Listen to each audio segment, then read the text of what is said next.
How to Risk Rejection and Admit Uncomfortable Truths by Jancar.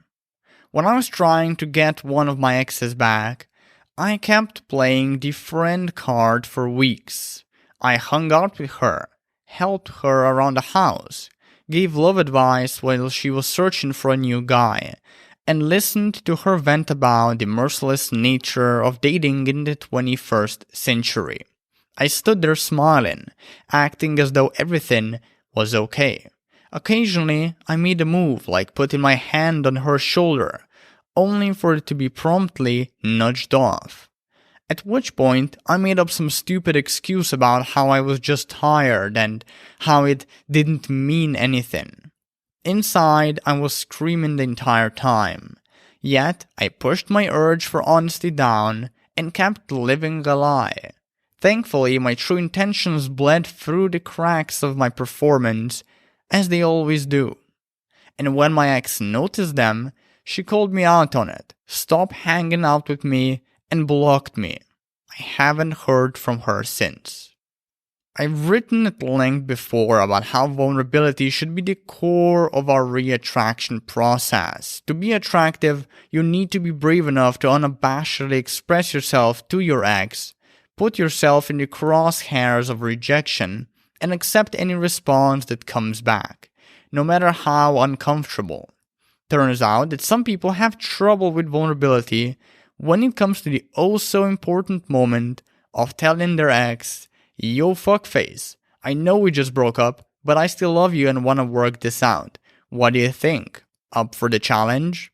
If not, know that my door is always open. Reach out when you're ready."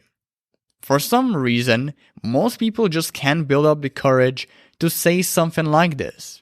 Instead, they settle for the immature shit that I did. They beat around the bush, hide their true intentions, and try to weasel their way into a new relationship. All because admitting the truth is painful, and they're too afraid of being rejected and losing their ex for good.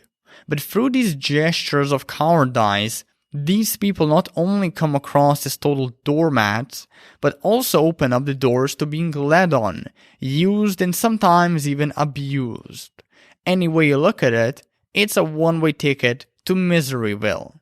Over the years, I received hundreds of emails from people desperately trying to hold on to their ex through innocent and well-intentioned deceit, asking me, how do I just tell them I still love them and want them back, and stop pretending I'm okay with how things are between us?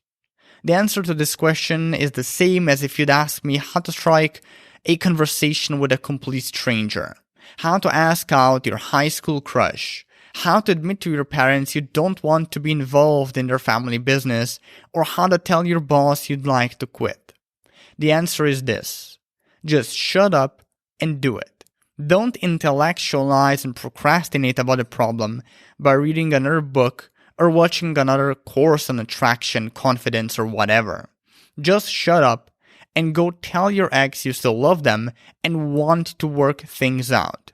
And be prepared to walk away if they can't give you what you want. It's that simple. The reason most people can't admit something like this is because they fused with their emotions too much and allowed them to define their reality. They feel it's impossible to admit to their ex their truth, so they come to believe it actually is impossible. But this isn't a reflection of reality. Your emotions aren't commandments from some higher being or the universe that you must adhere to religiously. They are not your truth. Your emotions are merely your brain's way of communicating that something good or bad is happening in your life. They are biological feedback mechanisms and nothing more.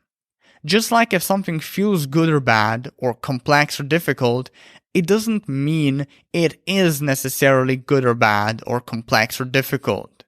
If something feels difficult, it doesn't mean it is difficult. There is a noticeable difference between what you're capable of doing and what you allow yourself to do. Recognize and acknowledge this difference. And, as much as emotions can be helpful sometimes, learn to act independently of them. That is, based on something more important than your emotions, because you are greater than your emotions. You need to be capable of stepping outside of yourself and seeing the world for what it really is. A place where you can unabashedly express your true feelings and desires to your ex. A place where you can express them whether they hate you, feel awkward around you, are in another relationship, or are in the middle of an unhinged champagne orgy.